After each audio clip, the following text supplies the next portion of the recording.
continuing with chapter 2.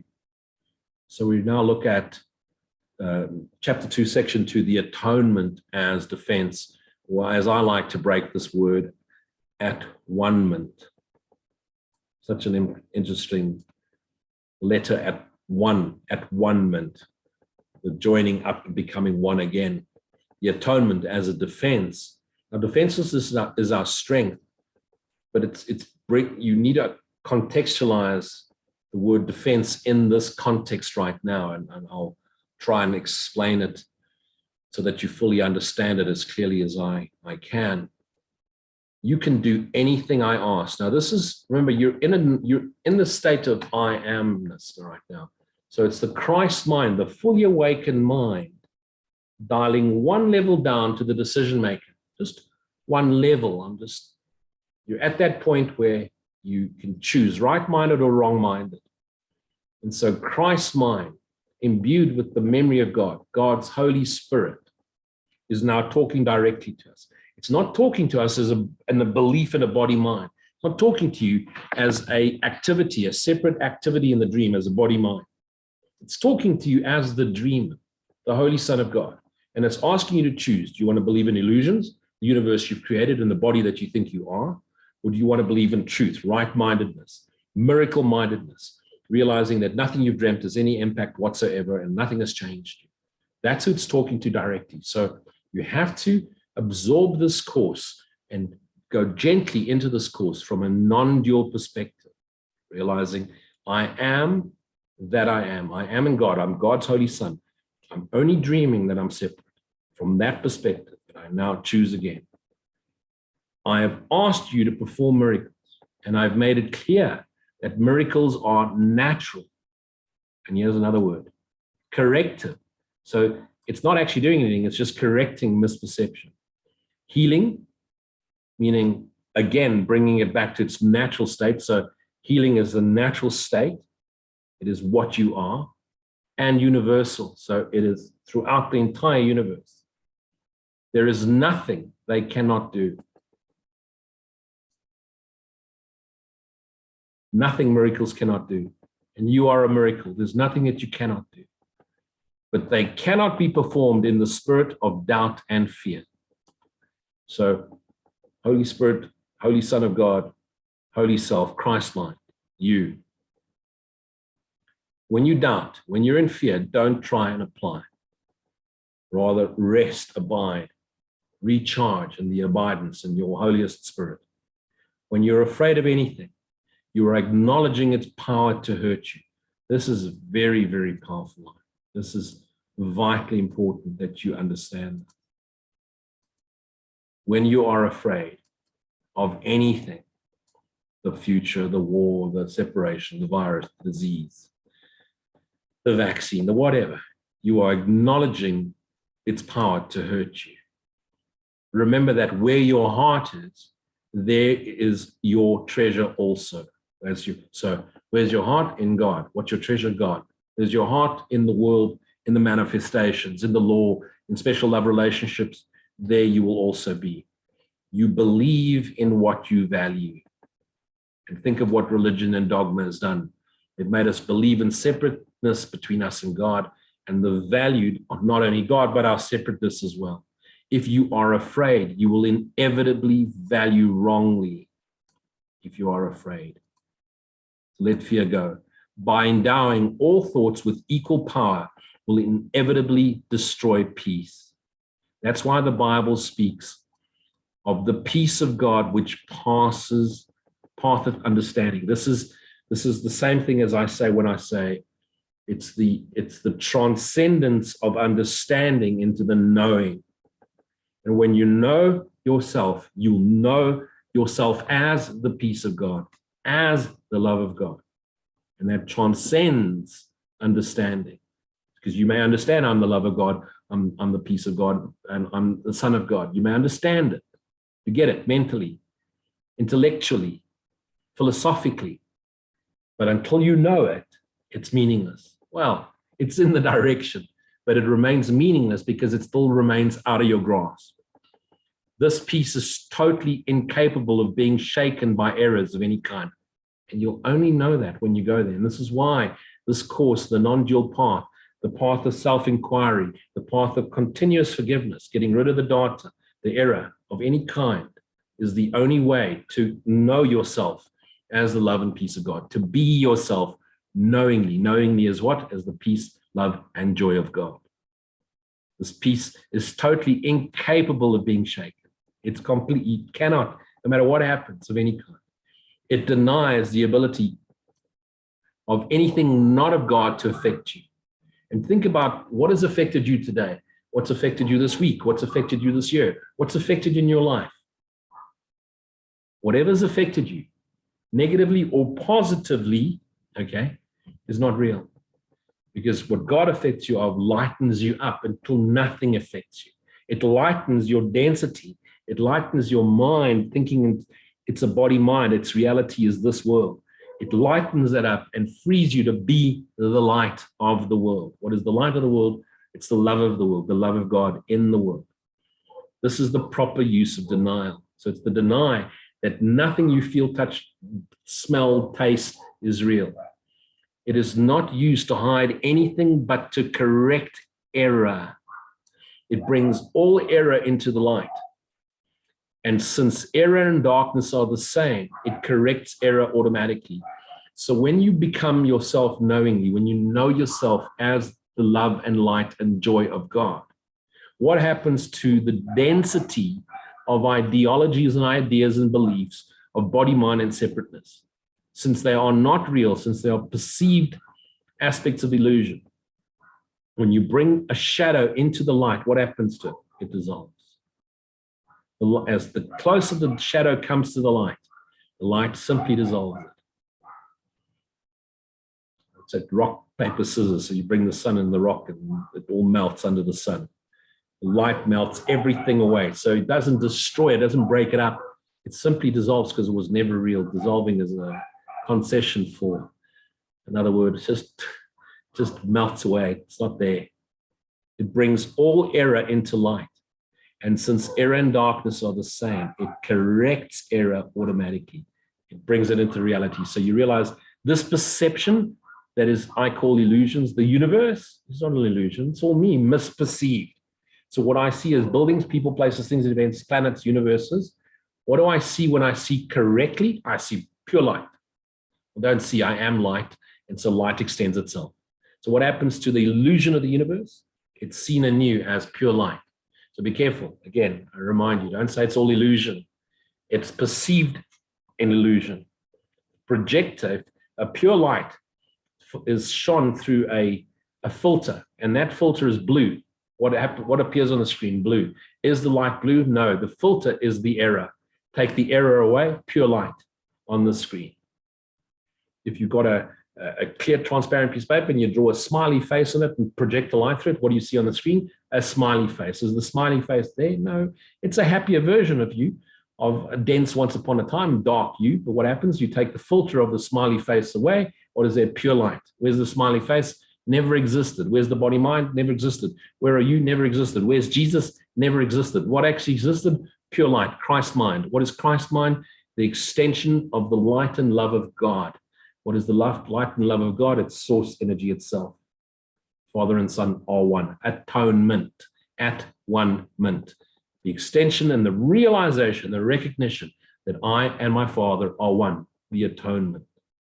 The corrective principle is the recognition of your immortal reality as the love, light, joy, peace of God eternally. So true denial is a powerful protective device if used correctly.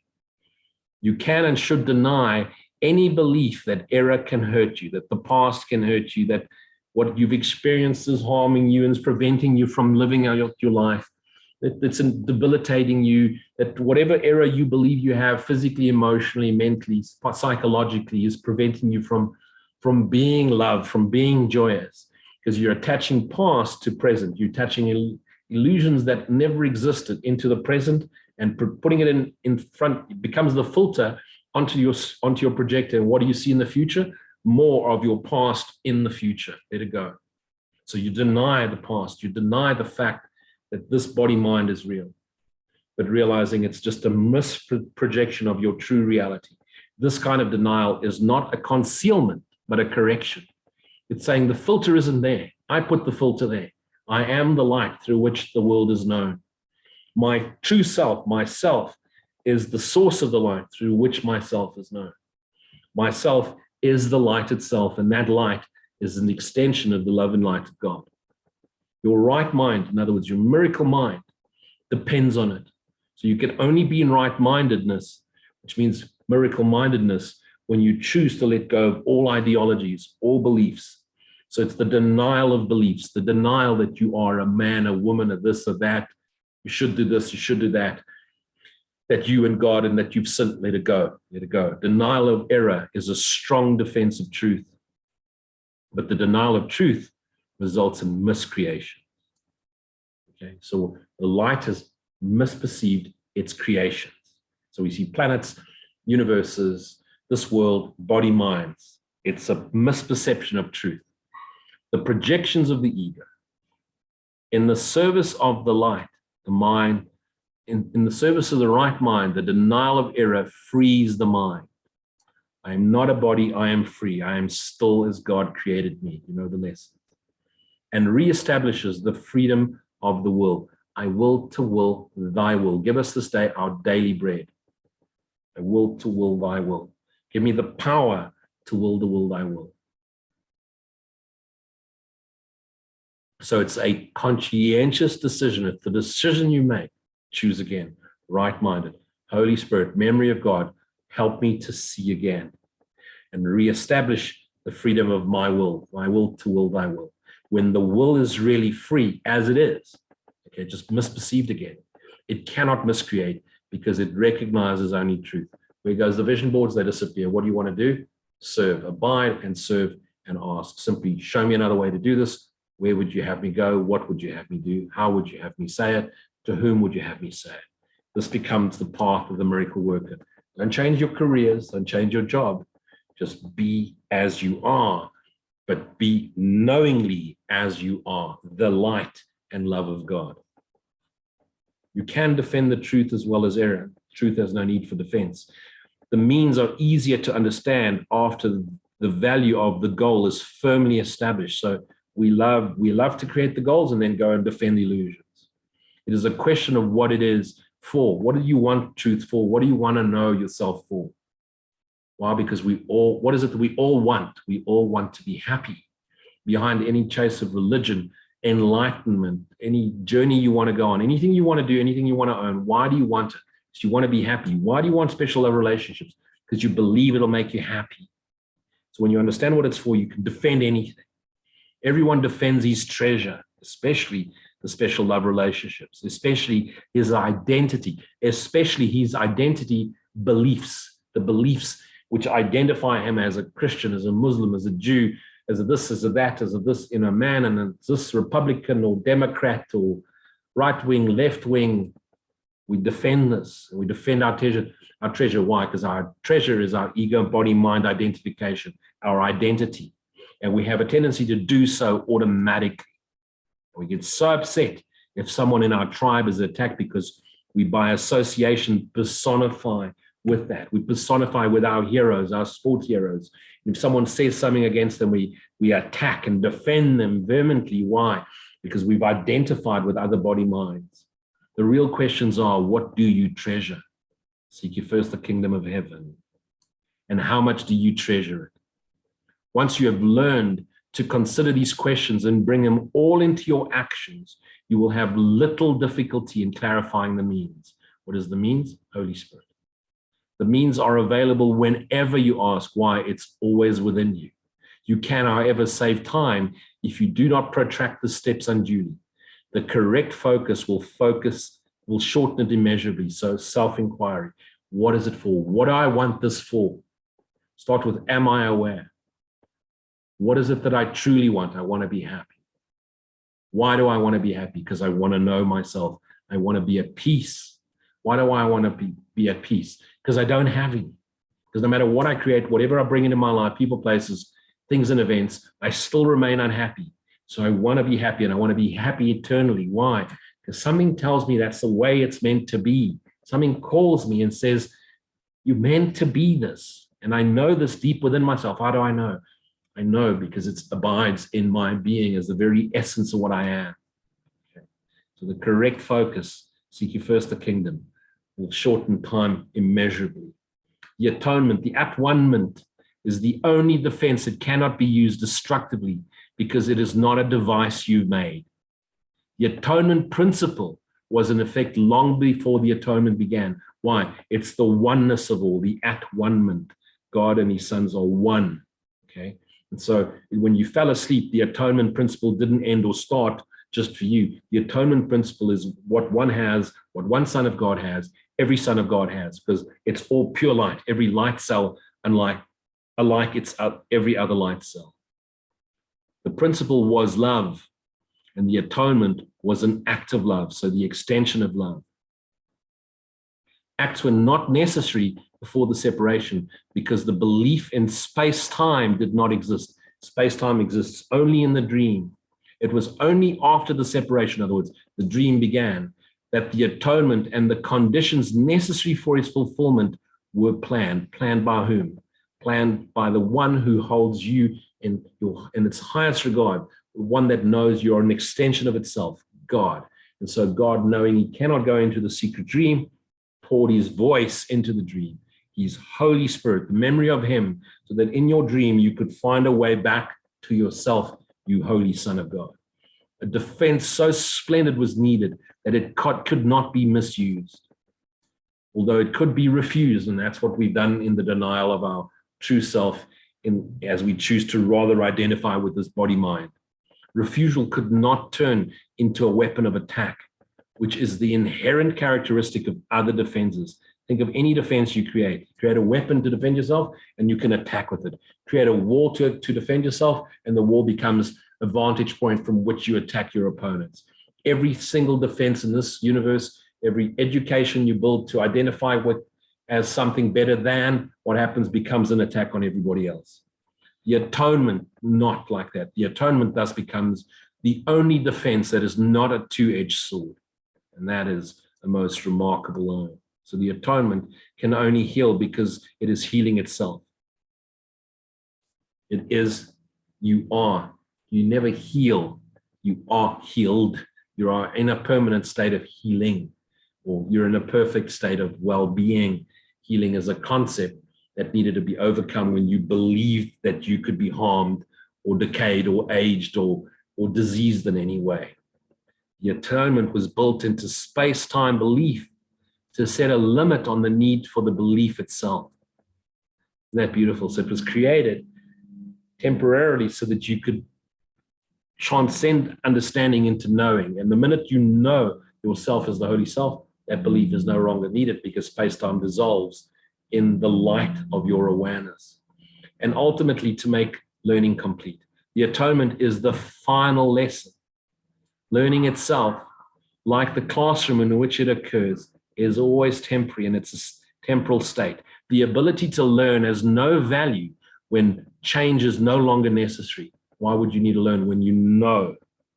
So until you know yourself and can be yourself knowingly, you're still learning, which means you're still undoing. The eternal creative has nothing to learn.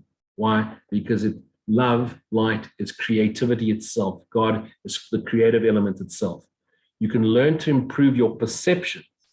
And we spoke and we chatted to Ryan last week on this talk, and Ryan was asking the question, do I continue to learn because I want to learn to help others? Of course you do. Why? Because that learning, as you start to understand the bigger picture of personality, mind, body, ideas, you start to dissolve all of it in the awareness I am. So you learn to undo.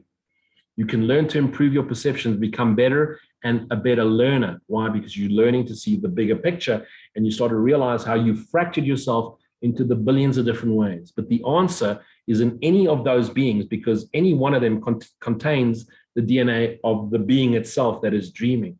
But you don't go into understanding the separation of the being. You go into the understanding of the raw essence of it. So when you want to understand the ocean, you pull a drop of water out of the ocean, you don't try and analyze the shape of the drop to understand the ocean. You simply look at the DNA, the essence of that water, and you know the ocean water as you would that single drop.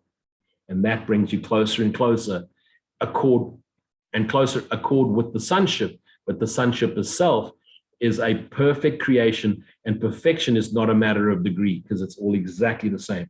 One drop of water, DNA of the water, is exactly like the entire DNA of the entire ocean. So you seek to understand to be understood. And once you understood, you realize everything is the I am. Everything is an extension, misperceived by myself. And when I choose to see it anew with the right-minded, miracle-mindedness, what do I see? I know the essence of myself, my essential nature, the very essence of it. Take everything else away. What's the very essence of it? Love, love, love, light, joy, joy, God. Only while there is a belief in differences is learning meaningful. Once you realize it's all you, it's all God, it's all I am, what is it that you still want to know? When you know yourself as the love of God, when you know yourself as love itself, what is it you still search for? What is still meaningful in this world? But to be the meaning in this world, to be the light which brings meaning to the minds that have forgotten what they are. Evolution is a process in which you seem to proceed from one degree to the next. You correct your previous missteps by stepping forward. This process is actually incomprehensible in temporary terms because you return as you go forward. Return to yourself. The atonement is a device by which you can free yourself from the past as you go ahead. So you're letting go of all the ideas, you're clearing the data, you're clearing the idea of the secret dream mind's idea of fear, guilt, and sin. It undoes your past errors. Why? Not by undoing them or correcting them, but simply by making you realize they never existed, thus making it unnecessary for you to keep retracting your steps without advancing your return, which is what this world calls forgiveness, false forgiveness. Is you forgive in this one, but you return back to guilt. You forgive that one, back to guilt. Forgive that, back to guilt. Because you're seeing them as different aspects. You realize mother, father, marriage, boss, and they're all different. We're trying to forgive all those things when you realize, hang a second, it's all me. But when you try and fix the world, you forwards and backwards. When you step inwards, there's no distance between illusion and yourself because there is no illusion. There is only the self.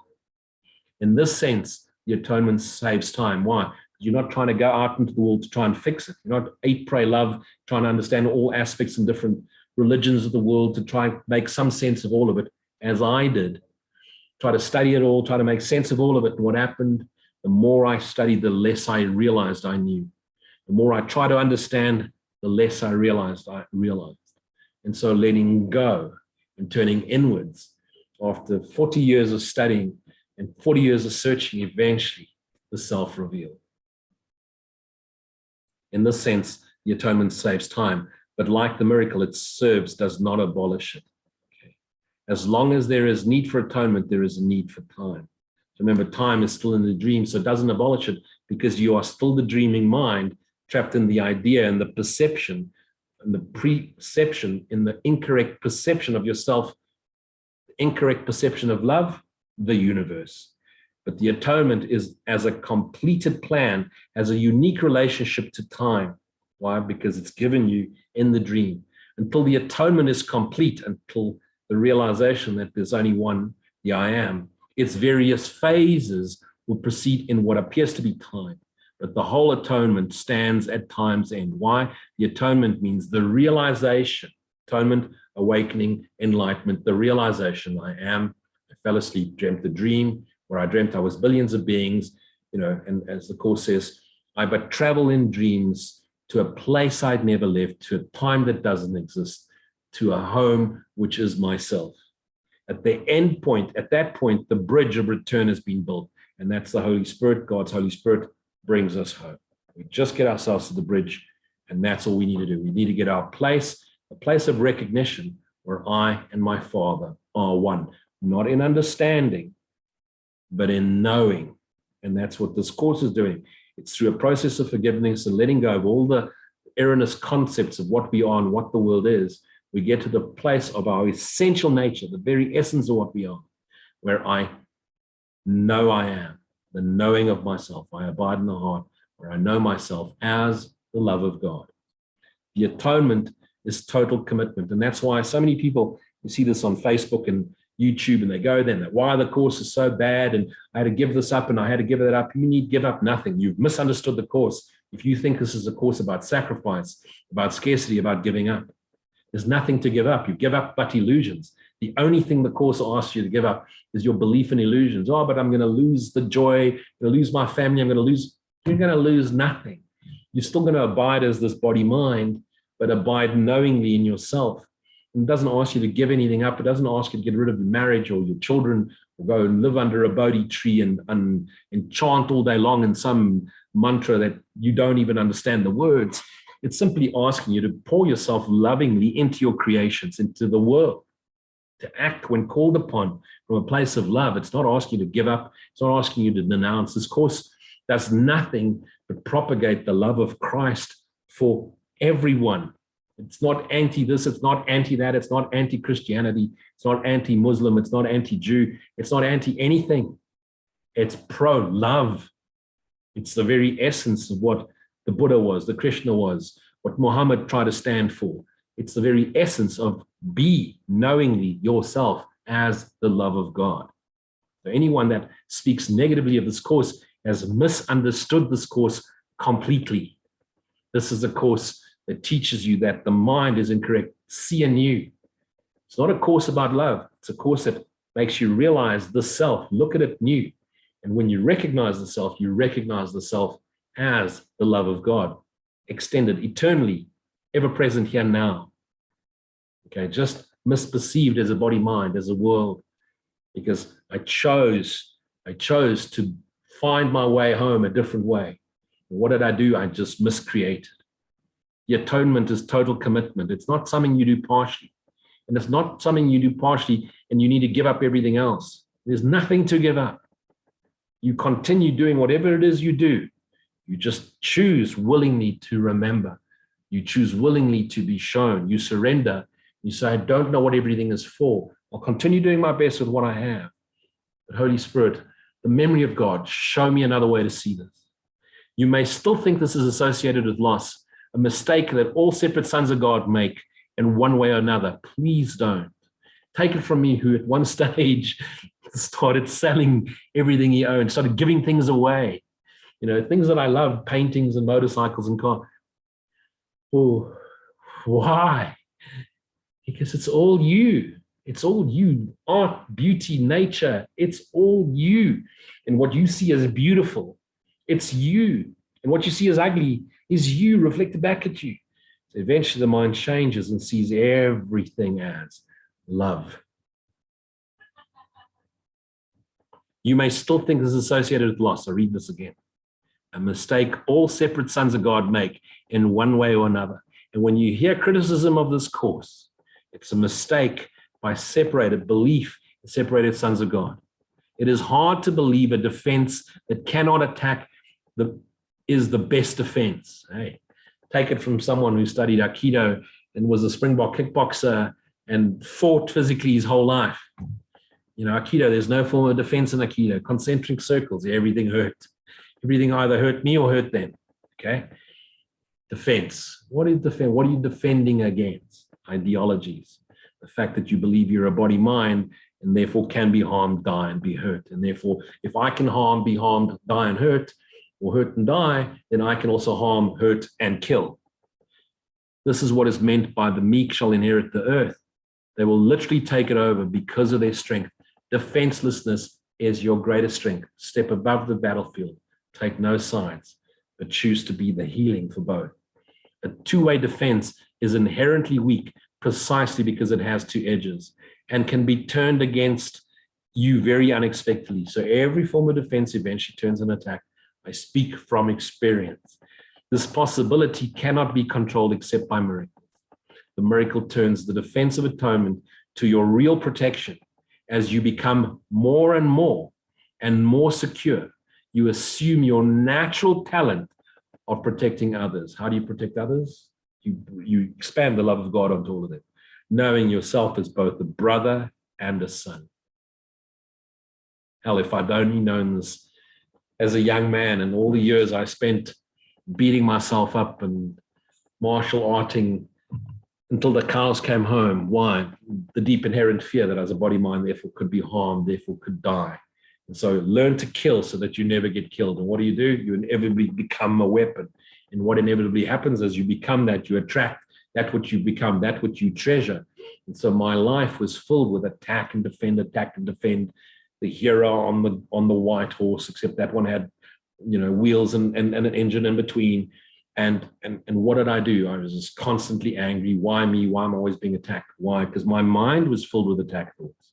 My mind was filled with the idea that the world isn't good, that people are inherently dangerous, that everybody's out to hurt you. And what did my world become filled with? Exactly what I believed it was. And when I was ready to put down the gun, put down the sword, and trust in total faith, the world changed for me, as I know it will for you. We'll stop here and we'll have a discussion. We'll stop here for this week, and we'll then continue with chapter 2, section 3 next week.